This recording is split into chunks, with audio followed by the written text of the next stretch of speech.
بسم اللہ الرحمن الرحیم۔ ناظرین السلام علیکم۔ خوابوں کی تعبیر کے حوالے سے بندہ نچیز آپ کی خدمت میں حاضر ہے۔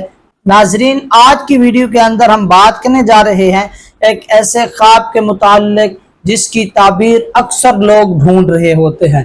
اکثر لوگ اس کی تعبیر ہم سے پوچھتے ہیں، میسج کرتے ہیں۔ ایک صبح میسج آیا کہ میری ایک رشتہ دار ہے، وہ فوت ہو چکی ہے اور وہ مجھ سے کوئی چیز آ کر مانگتی ہے، کسی چیز کا مطالبہ کرتی ہے کہ مجھے فلاں چیز دے دو۔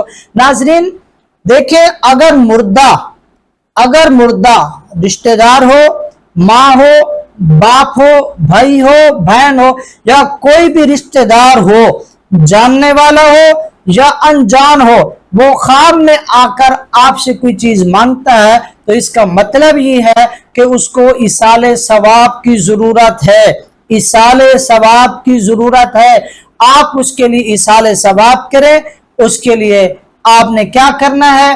اس کے لیے قرآن مجید کی تلاوت کرنی ہے، سورتیں پڑھنی ہے، پھر ان کو ایصال ثواب کے طور پر پہنچا دینی ہے۔ اللہ تبارک و تعالی اسے بھی عذاب سے محفوظ رکھے گا۔